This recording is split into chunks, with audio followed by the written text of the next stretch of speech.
Adventure on Pipeman on W4CY Radio.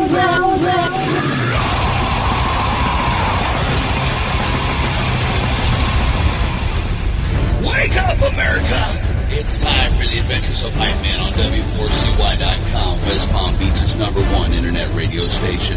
Here's your host, the Pipeman. This is the Pipeman here on the Adventures of Pipeman, W4CY Radio, and it's our last Positively Pipeman segment of 2025. And we are going to get some great info about CBD and the benefits from none other than the pet health guru, Bill Pachaki. How are you? I'm doing fantastic. It's, I can't believe that this year is over with. This is our last, episode for this year. It's like, where did it go? I know, time keeps flying and flying, it's so weird. The older you get, the faster time moves. I blink and the day is done, and it's like I had a whole list of things to do. The day is over, and now I have time now to look at the list of what I was supposed to do starting first thing this morning. It's just as you say, and you push it to the next day, and it's on top of that list, and it's on top of that list, and the next thing you know, it's like, oh, it's New Year's. I don't want to go out. I'm too tired. I got all these lists I still have to work on. It's like, give me a break. But yeah, it's great to be here. We've got to have some good information on, the topic today, and we just go from there. Well, I want to start off right off the bat with CBD. What I want to know what your opinion is of what our president recently did to kind of, I don't know, loosen the laws of CBD, I think. He's under. It's a policy that needed severe, changes because most people don't realize the whole hemp, and of course, as a side note of that, the marijuana debate actually stems back to the media back in the late 1700s, early 1800s, when they outlawed hemp as a crop. Again, government interference. We've talked about that on other shows. And basically what started the whole thing was, I'm trying to think of his name, that had all the newspapers. And the newsprint, of course, was done, the paper was made with wood. And he invested all his money into growing forests, fast-growing forests, and that sort of thing to make paper. And, of course, George Washington, along with a lot of others, their primary crop was hemp. And you could do so many things with hemp. But in order for him not to lose his investment in trees, which take 20 years, 30 years to grow and harvest, we had to outlaw the hemp that they could grow in one season and make the same amount of paper, a lot cheaper. Wow. And so that's how the whole thing started. Again, based on money, based on politics, we had to protect ourselves. And hemp was used for making material clothing. They can use it in building materials, making, basically what amount to like concrete blocks out of it. You can build houses with it. So many uses. And of course, on the other side of it, the medicinal use, the food properties of the natural hemp products are, far exceed a lot of anything that's done on the pharmaceutical side. So we had to demonize the whole thing. And of course, today it's different because of the strains, because of selective breeding, just like our tomatoes, our cucumbers, our broccoli, broccoli you can't find in the wild. That was bred from something else. So the psychedelic part, if you will, has been because of the selective breeding, but the natural hemp products, and one of the things is the CBD. What people don't understand about CBD is our body actually makes it. It's a natural protector, and basically an enzyme or a botanical that is a protector. And when we look at using CBD and that sort of thing, why did we restrict it if our body makes it? How can you do that? I remember when I was in college, we in some of the classwork that I had to do on cattle, because they were still trying to eradicate it, because most of this happened, of course, in the late 1800s and into the 20th century. But they were trying to eradicate the wild hemp in states like Wisconsin, Michigan, up in the upper states where it's cool weather, because in the fall the dairy cattle were actually becoming stoned from eating the wild hemp that was growing in the pastures, and it was amazing. It was insane that what they were trying to do, but that's what our government does. That's what they try to do. But the way, and most of them, even the medical people, don't know how CBD works. Like I said, we make it in our own body. It basically, the way it works is turning on receptor cells to basically work to heal things. It works on inflammation. Our adrenal system, if you cut yourself, the adrenal gland kicks in in a microsecond, starts sending all kinds of healthy cells, hormones, enzymes, white blood cells, red blood cells, and nutrition to that wound site and start to heal it. And of course, we couldn't go through the steps there where the bleeding stops, and then you get a scab, and the neck falls off, and you get a red scar for a while, and eventually it all clears up, depending on what's the timeline is, of course, depending on what else you've done to your body along the way. Well, when that kicks in, CBD, the body takes the CBD and turns on the receptor sites. It sends it to that area, turns on receptor sites that do the same thing. It's sending those same cells, those enzymes, hormones, all of that to the area. It's not doing the healing. It's turning on the switch so your body can heal itself. And again, we go back to the same thing. Medical community, the pharmaceutical community wants to make money. If the body can make it itself, can heal it itself, we don't make anything. So let's make it illegal. Let's keep it restricted. And therefore, we can sell you a pharmaceutical that we make a profit on, but it's still not healing you. It's just masking that symptom. And it's crazy. We keep going into these same topics. And I've been doing it, like I said, we've been doing this for 18 years. How many different ways can I say, eat the right stuff, build your body up the right way, don't put poison into it, and you'll be healthy? It's, it's a very simple formula, It is. It really is. The thing is there's so many components that we have no control over. And that's the whole thing. And of course, when we're looking at CBD oil, for instance, it's an extract, it's a supplement. Okay. The reason where you have to take it is because our natural production of it has been diminished, again, because of the poisons we put in our body.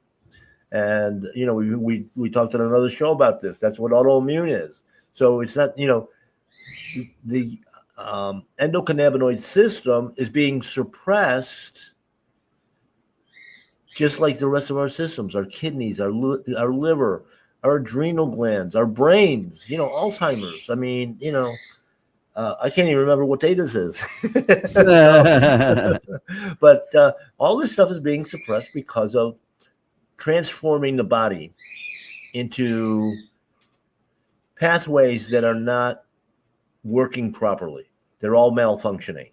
It's like, you take two spark plugs out of your car, unless you got a Tesla, and then you don't have to worry about that. But taking two spark plugs out and wondering why the body is not working properly, why the car is not working properly. Yeah. And we have to optimize that. I don't recommend supplements for the most part. CBD happens to be one that it's the only form that we can really get it in. We don't use hemp or marijuana as an ingredient in our salad because we're not even allowed to sell it that way. Even the medical marijuana, I mean, you have to smoke it. So they're trading. I'm going to give you the benefit of this, and I'm going to ruin your lungs. That makes a lot of sense, doesn't it? What about edibles then? Well, okay, the edibles, even though they're still using the basic oil.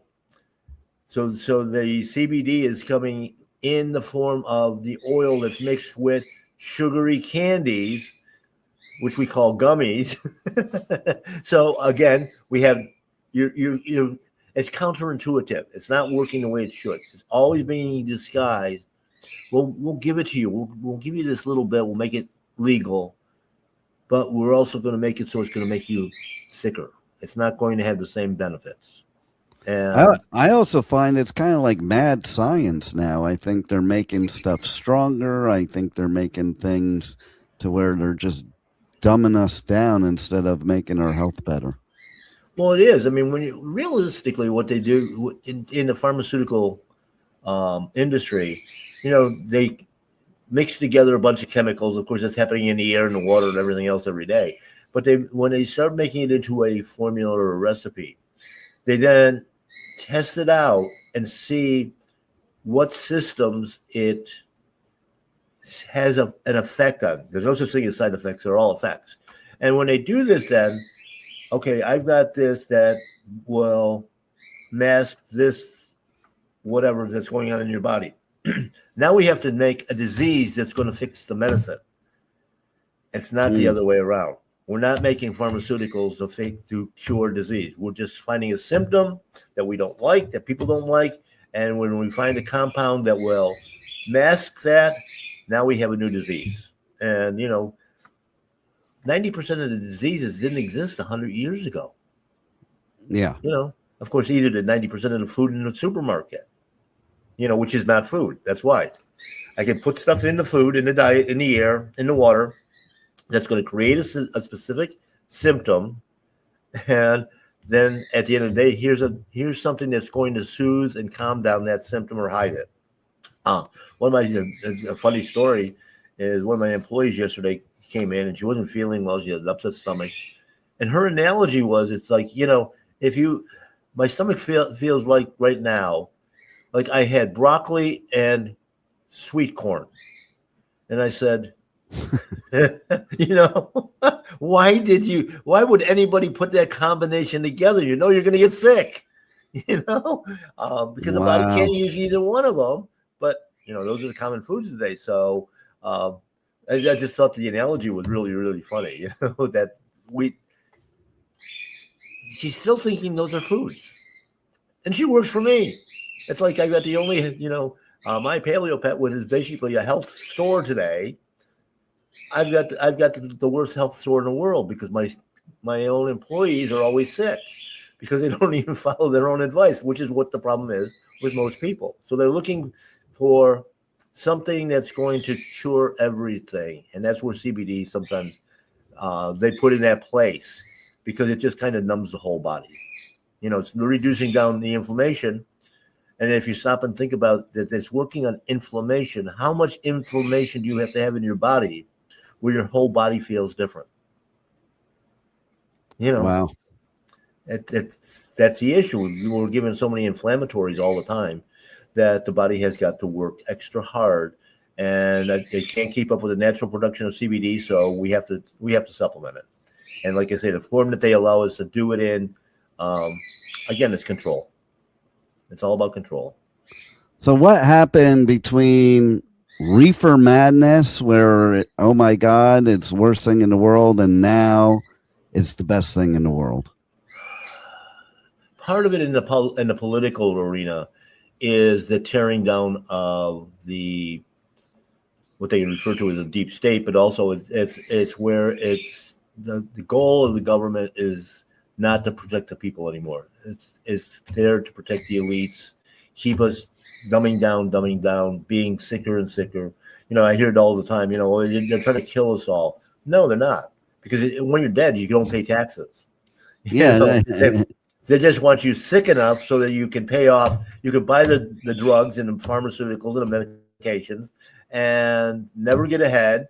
Never figure out the answers. and they're still stealing your money along the way, just through a different entrance way. Wow. So tell everybody how they could get a hold of you, the pet health guru, find out more about CBD and the benefits, and where to get CBD, because like there's so many people making CBD out there. How do you know what's good CBD and what's not good CBD? That it's so true. I mean, they can come to my Paleo Pet, and there we work with BioComplete, our supplier, to make sure that it's available. But on the other side of that, and that would be at the store itself. So, you'd have to go and talk to the counselors there. But but even with using CBD, it's not about one thing, because you have to still support the body, clean the body, detox through good clean food, water, herbals, botanicals, things of that nature that are going to clean out the system and work synergistically as a whole system. The body's a whole system. We have to support and clean every single part of it every single day. I mean, I just walked the dog this morning, and I look up at the sky, and there's the chemtrails again, which are supposedly banned in the state of Florida, but they can only ban the stuff that is being done by being supplied in the state itself. The Department of Defense, the federal government overrides it, so they send over their planes instead. Same people making the same amount of money, but it's if you go on to Pet Health Cafe, my podcast, you'll get a lot more information on the things that you can do that will support that cleansing, that healing process. That's what it's about. It's about healing, not about medicating. And, I know that you've had your health challenges. It's something you have to work on every single day. We talked about that on the podcast too. Hey, listen, if you spend your whole life poisoning your body, it's not going to be healed in 2 seconds. No. It takes time. We don't even realize it. We're working one cell at a time. Yeah. And we have to get rid of the ones that are already bad. We have to produce new ones that are completely healthy, and that's a process in itself, because a lot of them have started to mutate and change to where they don't function properly, because there's still residual chemicals, toxins, and malformations, things of that have to be worked through. In it's like ourselves. Our body, our kids are going to look different than us because the cells have manifested themselves in a different way. Those cells inside your body, the mitochondria, have to do the same thing. Their lifespan might only be like on our skin cells. Of course, they replicate themselves every 4 to 6 weeks. So you got generation after generation, and like things like age spots and scars and stuff like that can heal over time. But it sometimes takes years for even that to happen. Yeah. So we have to be patient. We have to let the body do the work itself. That's the only way. The body is designed to regenerate itself every single day. And I had a conversation with a client yesterday morning. It's like she's afraid she's got a mild heart murmur. Well, I don't see how the body can rebuild that. I said, well, it's replacing. If you replace every cell, if you're replacing it with a good, clean, healthy cell, that problem is going to go away. But it's not going to go away. Heart cells take sometimes a year, 2 years, 3 years, depending on which one it is. And it's not all the same.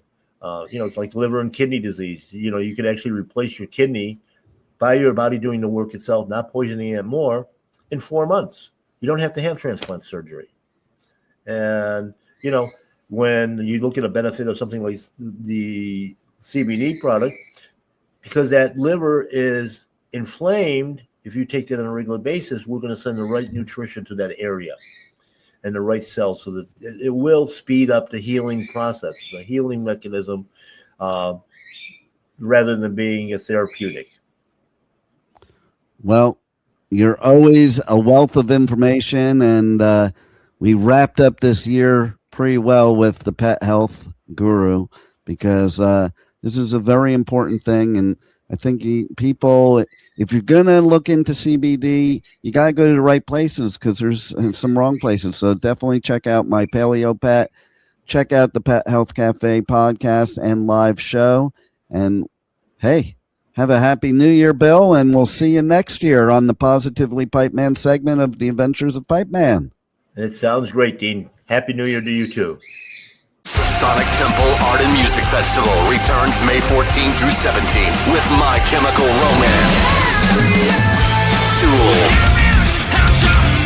Bring Me the Horizon, and Shinedown. Plus, Pierce the Veil, Good Charlotte, The Offspring, Sublime, Godsmack, Breaking Benjamin, Marilyn Manson, and so many more. Sonic Temple in Columbus, Ohio, May 14th to 17th. Passes on sale now for as low as $1 down at sonictemplefestival.com.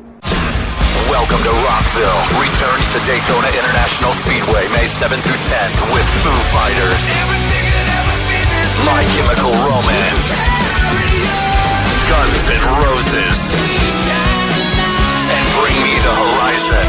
Plus, Turnstile, Five Finger Death Punch, The Offspring, Breaking Benjamin, A Day to Remember, Godsmack, and so many more. Welcome to Rockville, May 7th through 10th. Passes on sale now for as low as $1 down at welcometoRockville.com. Hey, you're listening to The Adventures of Pipeman on W4CY Radio.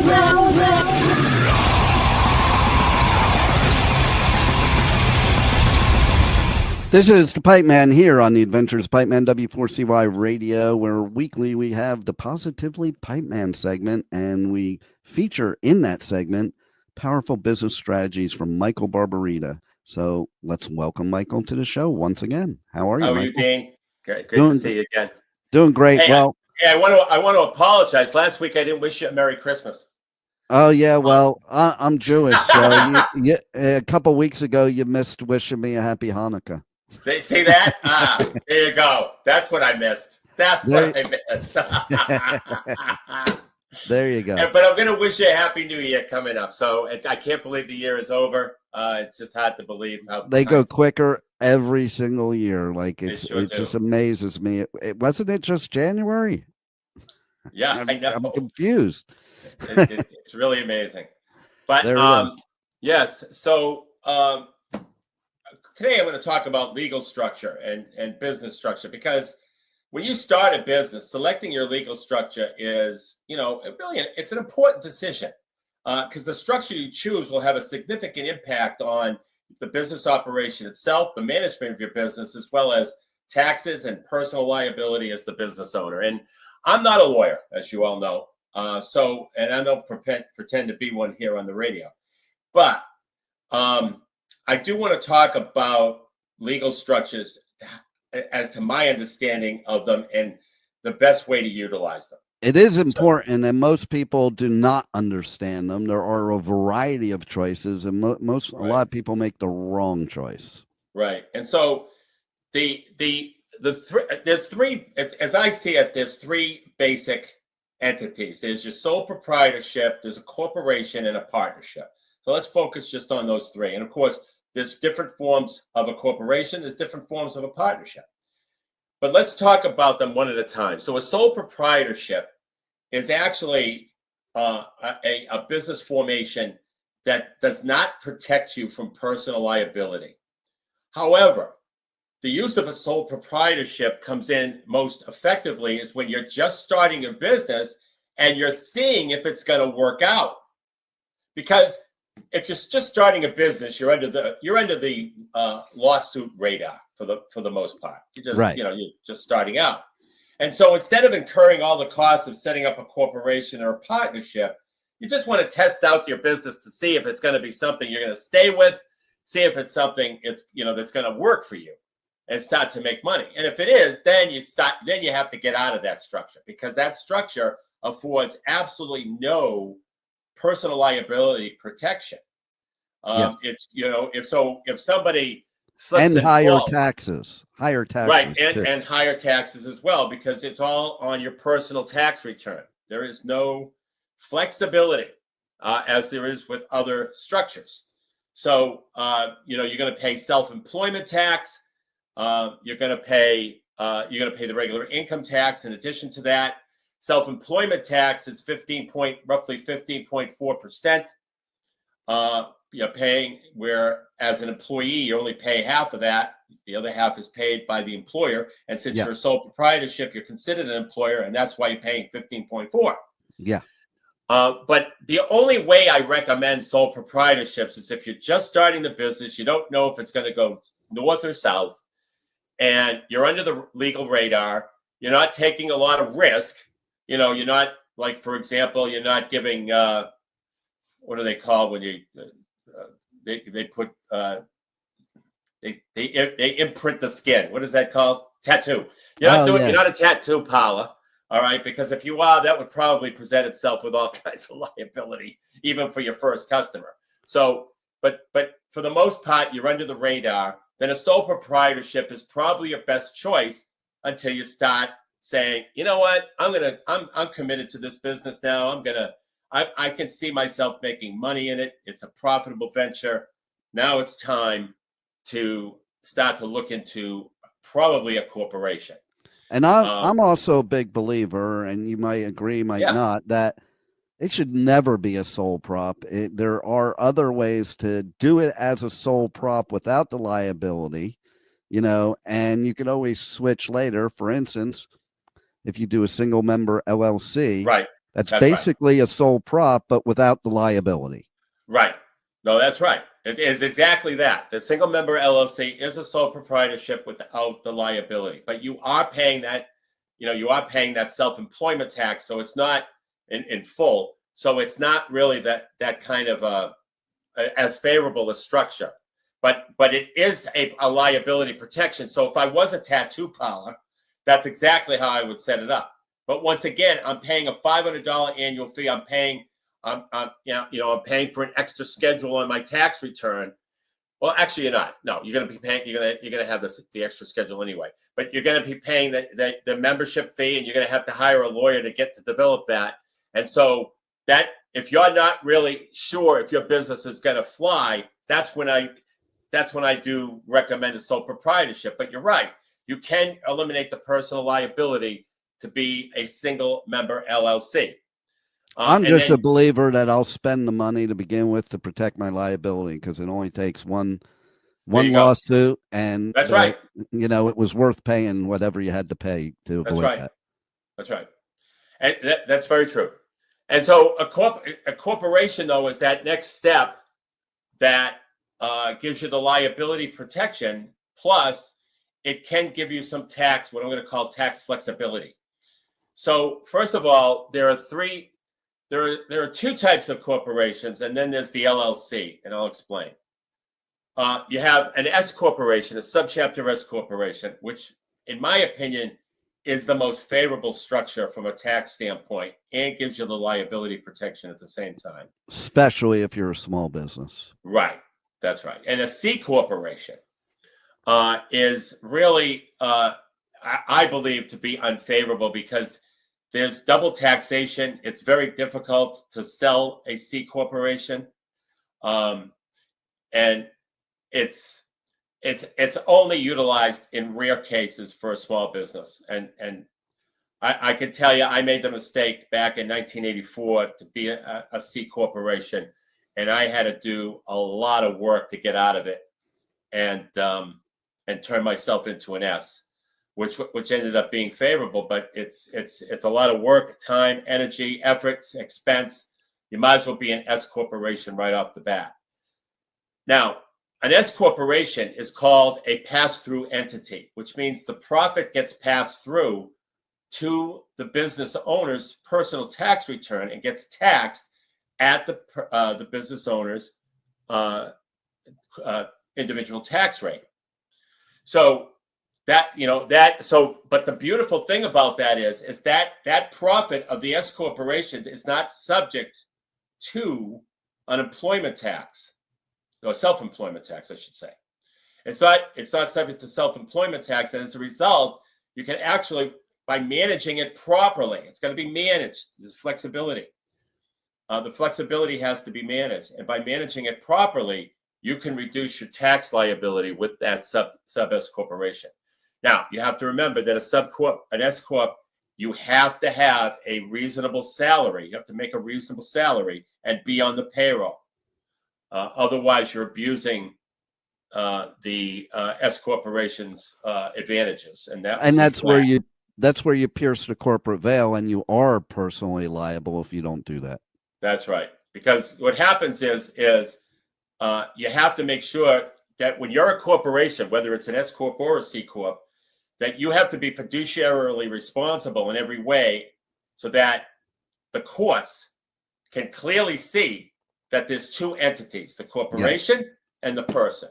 If you don't separate that, if you commingle funds and do all that nonsense, then a good lawyer is going to break the corporate veil. Yeah. And you're going to get into trouble. Totally. So you've got to be really diligent about the management of a sub-S corporation, or in a C corporation, by the way. And Now, a perfect example of that is, which people wouldn't even think of, if you pay one of your vendors with personal credit card, you have just pierced the corporate veil. That's right. Yeah, an opposing attorney will have a field day with that one. Yeah. Yeah, because you're being the same person. The key is to make the corporation separate from the individual. Yes. And so then there's this thing called an LLC, which is a limited liability company, which we've already touched upon. You could be a single member LLC. You could be a partnership and be an LLC, but you're going to be taxed as a partnership. See, the LLC, you can be taxed in a variety of ways. You could be an S corporation and an LLC, which I don't recommend, and that way you're taxed as an S corporation. You can be an LLC and a sole proprietor, and that is when that's protecting you from the personal liability side, but you're being taxed on your individual tax return. And then you could be a partnership taxed as an LLC taxed as a partnership. So an LLC gives you the flexibility of being taxed in different ways. Yeah. All right. So that's the advantage of an LLC. My favorite structure is still an S corporation, because it gives you the most flexibility from a tax standpoint. And I call it flexibility. It doesn't eliminate tax, but it gives you flexibility because of the profit from the S corporation is not subject to self-employment tax. So given all these structures, my favorite, and of course that's what my company is, is an S corporation. But like Dean said, you have to be very diligent when you're a corporation. Otherwise, if you're commingling funds, you're using personal credit cards, all of that nonsense, that you're going to look like the corporation and the individual is one of the same, and you're going to lose every lawsuit with a reasonable, competent attorney on the other side. And a lot of people do, because they don't understand this. They set up an S corp, and then they pay all their personal bills through the S corp, so they can quote unquote, bring down their income. Yeah. But again, your deductions are not your personal bills. That in proper taxation, that is deemed income. So if you have your personal home rent, let's say, without using home deductions, which I never recommend anyway, but you have just pierced the corporate veil, and it looks like you're just trying to take advantage using the S corp to avoid paying taxes by getting deductions you would never get before. Right. Okay. Yeah. And so, this was something I was taught very early, like 18 years old, like no matter what, do not commingle. And what commingling means. Some people think commingling just means commingling the money. That's why I brought up the concept of the personal credit cards, because it's not just commingling the money. It's actually using the corporation to fund your personal lifestyle. And that's a big no-no. Big no-no. You're going to get nailed. And all the value that the corporation has to protect you is gone. The other misnomer people have is that when they sign a personal guarantee for a loan, even if it's a sub-S corporation, they're still personally liable on that. The corporation protects you from personal liability from the outside, but if you're signing away your right and becoming personal liable for a bank loan or a lease or even a vendor that makes you sign personal guarantees, which I'd be very cautious about, by the way, that you are personally liable regardless of what kind of structure you have. when you sign a personal guarantee. I was taught that too at a young age. Don't ever sign a personal guarantee. What's the point of getting a business loan if you're going to sign a personal guarantee? Theoretically, there's no point. The problem is that banks are just being real difficult these days and requiring it on everything. And when business owners need a line of credit, that's the unfortunate part, because they are requiring it more now than ever. Because it was never a case back in the day, and now, like, it defeats the whole purpose of having a corporation if you're going to sign a personal guarantee. It does, but at least it limits, the outside lawsuits. But that's true. But on the other hand, you're right. People sign away. I have clients that have personal guarantees with vendors that are 30 years old, and I'm telling them to go back and get that personal guarantee and rip it up because, if something happens. Imagine being loyal to a vendor for 30 years and then they go after you personally because they got this personal guarantee and you happen to hit a rough patch. I mean, it's just scary. So, your never signed personal guarantees really now applies with exclamation points to suppliers who try to get them especially when you're just starting out. Well, like you're talking about the banks and credit and stuff. To me, it's like, if you're going to sign a personal guarantee, you just might as well get the credit personally, because here's the problem people don't think about. If you're getting a business loan based on your Dun & Bradstreet score and you do a personal guarantee, you have all the negatives and none of the positives. Yeah, because you're building your business credit, but you're not building your personal credit, but your personal credit could get affected negatively. So if you're going to have where you might get affected negatively on your personal credit, you might as well get the positive part of it and have it being a personal credit. So you're getting that on your credit report. That's my opinion, at least. Like, right. You don't want to do personal credit for your business. But in the same token, if you're personally guaranteeing, that means you basically are without any of the benefits, in my opinion. Yeah, no, it's very true. It's a dangerous part of being a business owner, these personal guarantees. That's for darn sure. Yeah.